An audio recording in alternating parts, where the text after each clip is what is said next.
Nagbigay ng kani-kanilang rating ang iba't ibang opisyal matapos mapakinggan ang State of the Nation address ng Pangulo. Ang ilan sa kanila ay bahagyang mas inaasahan pa siyang gumanap ng naayon sa kanyang ipinangako. Isang taon makalipas ang kanyang pahayag na mahiyahan naman kayo. Para sa buong detalye, tunghayan ang ulat na ito. Sa kamakailang State of the Nation address o SONA ni Pangulong Ferdinand Marcos Jr., binigyan diin niya ang mga pangunahing issue sa bansa. Kabilang dito ang soberanya sa West Philippine Sea, kapakanan ng mga overseas Filipino workers o OFW, PAC Silica, pagtaas ng presyo ng bilihin, kuryente at langis, at iba pang usapin gaya ng kakulangan sa mga silid-aralan. Bunsod nito, iba't ibang komento ang inihayag ng mga mambabatas sa mga tinalakay ng Pangulo. Ang gustong marinig ng ating mga kababayan, 29.8%, kung ano na nangyari doon sa investigasyon sa flood control. Tama yun. Pero para sa akin, kulang. State of no achievement para sa mga manggagawa. BBM, bagsak na bagsak ang marka para sa mga manggagawa. Inaasahan namin, actually nakaredy na kami kung merong sasabihin ng Pangulo na prioridad para sa mga manggagawa. I think ang unang-unang nag-garner ng longest applause ay yung system loss na pinapatong sa ating mga kababayan. Lahat tayo ay nagbabayad ng ating electric bill. Tama naman din talaga na panahon na para tanggalin yung system loss na ipatong sa mga consumers. No? Hindi po pwedeng isang aspeto lamang ng problema ang tutugunan. Kinakailangan talaga nating mag-diversify, mag-invest in renewable energy para mas maging abot kaya ang presyo ng kuryente sa ating bansa. Sa kabila nito, bahagi sa pinagtakhan ng publiko ang hindi pagbanggit sa issue ng impeachment. Dahil dito, nagbigay komento rin ang ilan sa mga bahagi nito. Mahahaluan po kasi ng politika pag binanggit niya po yung this is not part of it. So pinaubayan niya lang po sa Senate. So I believe na tama lang naman po yun na hindi niya binanggit. Kasi nga po ang Vice President office po, is Office of Vice President is executive din po Medyo masama po tignan. Kaya tama lang siguro yun na hindi na muna niya binanggit yun. Kasi nasa institusyon na, nasa Senado, nasa impeachment court, the one with the jurisdiction over the matter. Samantala, para naman sa ilang bahagi ng mga ahensyang tungkuling magtaguyod ng bansa, bahagyang pabor sa kanila ang mga tinalakay sa naturang SONA. Very positive naman ang pinaalam sa atin nating Pangulo at makikita niyo resulta niyo this year and next year. Sa mga nakalipas na taon na paninilbihan ng Pangulo, patuloy pa ring nananawagan ng tunay na katapatan sa pamamahala hindi lamang ang mga mambabatas, kundi lalo't higit na ang mga mamamayang apektado sa tunay na estado ng bansa. Jade Buhoy, nag-uulat para sa Golden Nation Network. Isa sa mga nabanggit noong SONA ng Pangulo ay ang US-led PAC Silica Initiative, kung saan inaasahan na ang industrial hub na ito ay ilalagay sa New Clark City, Tarlac at makakagawa ng AI-centered ecosystem. Ayon sa Pangulo, ang PAC Silica ay makatutulong sa bansa para lumikha ng dekalidad ng mga trabaho, pabilisin ang industrial competitiveness at pasiglahin ang ekonomiya. Additionally, a product of the 23-member-strong US-led PAC Silica initiative, the PAC Silica Industrial Hub will create an ecosystem that will have AI at its core. It will bring quality jobs to our people, accelerate our industrial competitiveness, and revitalize our economy. As a strategic component of the Luzon Economic Corridor, the hub will be an advanced manufacturing and logistics center in the global AI and technology value chain.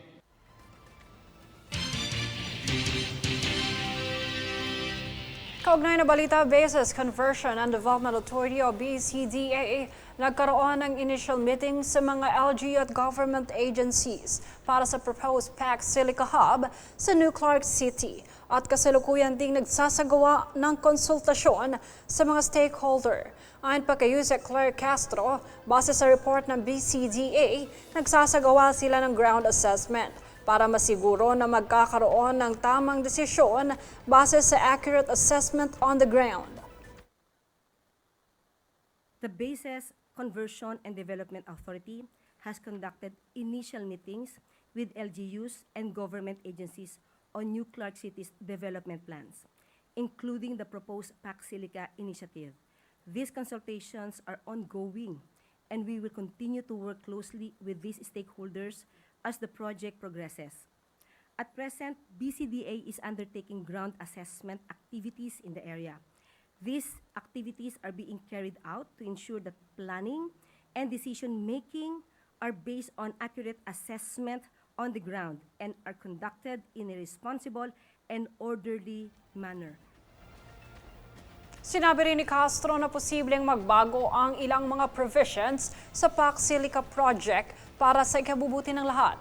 Hinikayat din niya ang may mga issue na makipag-ugnayan ang mga ito sa concerned agency para mabigyan ng solusyon. Samantala, nananawagan ang ilang mambabatas na tuluyang ibasura ang Electric Power Industry Reform Act o IPIRA, kasunod ng panukala ng Pangulo na amyendahan ang batas upang alisin ang system loss charges sa singil sa kuryente. Tunghayan ang ulat na ito. Magkahiwalay na panawagan ang inilatag ng ilang mambabatas kaugnay ng mga reforma sa Electric Power Industry Reform Act o IPIRA, kung saan nananawagan si Cabrala Women's Party Representative Sara Elago na tuluyang ibasura ang IPIRA. Sa halip na amyendahan lamang ito dahil aniya ang batas ang ugat ng patuloy na mataas na singil sa kuryente sa bansa. Ayon pa kay Elago, hindi sapat ang panukalang alisin ang system loss charge dahil nananatili umano ang mga probisyong nagbigay daan sa privatization at deregulation ng industriya ng kuryente. Iginiit din niyang dapat alisin ang 12% value-added tax sa kuryente at magpatupad ng mga patakarang kikilala sa kuryente bilang pangunahing serbisyong pampubliko. Samantala, inihain naman ni Senador Erwin Tulfo ang mga panukalang batas at resolusyong naglalayong alisin ang energy tax, hindi isama sa value-added tax ang system loss charge at imbestigahan ang kasalukuyang patakaran sa ilalim ng IPIRA. Kabilang dito ang Senate Resolution No. 537, Senate Bill No. 2239 at Senate Bill No. 2340 na inihain kasunod ng direktiba ni Pangulong Ferdinand Marcos Jr. sa kanyang State of the Nation address sa SONA. Ayon pa sa Senador, ipagpapatuloy ng Senate Committee on Energy ang pagdinig sa July 30 upang talakayin ang mga panukalang pag-amyenda sa IPIRA at iba pang reforma sa sektor ng kuryente. Dito kanyang inaasahan na maisusulong ang mga panukala hanggang plenaryo at makakuha ng suporta ng Senado bago matapos ang taon. Jade Buhoy, nag-uulat para sa Golden Nation Network.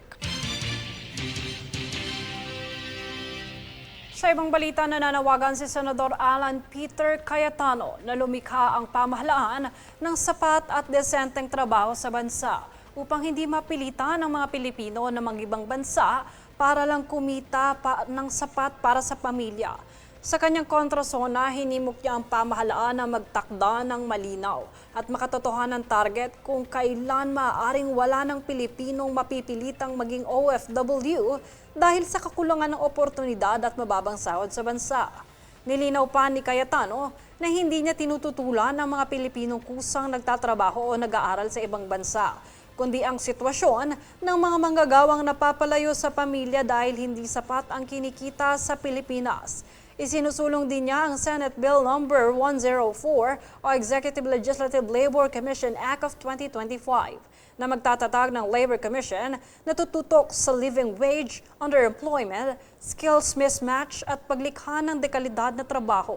Ayon kay Cayetano, dapat magkaroon ng bansa ng pambansang labor roadmap upang matiyak na may trabahong sapat para sa pagkain, tirahan, edukasyon at kalusugan ng mga pamilya na hindi na kinakailangang humiwalay pa sa mga manggagawa ng kanilang mga mahal sa buhay.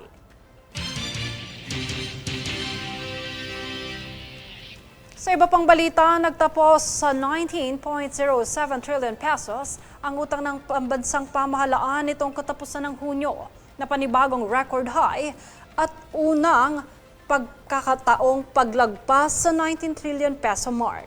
Base sa ulat ng Bureau of the Treasury, mas mataas ito ng 2.8% mula sa naitalang 18.55 trillion pesos na utang ng pamahalaan noong katapusan ng Mayo.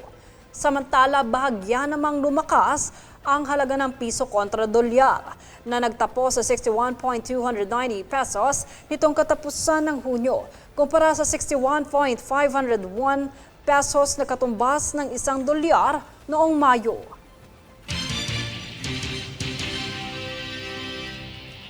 At narito ang recap ng mga nagbabagang balita ngayon. Sa ulo ng mga balita, mga programang naumpisahan at patuloy na ipatutupad, ibinida ng Pangulo sa kanyang ikalimang sona. PBBM, pinatatanggal ang system loss na ipinapasa sa mga consumer. Pac Silica, inaasahang makatutulong sa ekonomiya ng bansa. Pagwawakas ng sapilitang pag-OFW, panawagan sa Senado. Utang ng pamahalaan itong Hunyo muling tumaas sa bagong record high na 19.07 trillion pesos. Patas at pantay na balita, komprehensibong ulat para sa pulso ng masa. Ito ang News Force. Yan ang pinakamainit na mga balita ngayong linggo. Manatiling nakatutok sa aming mga ulat at update sa aming Facebook page, facebook.com/Golden Nation Network. At mag-subscribe sa aming YouTube account, youtube.com/@Golden Nation Network.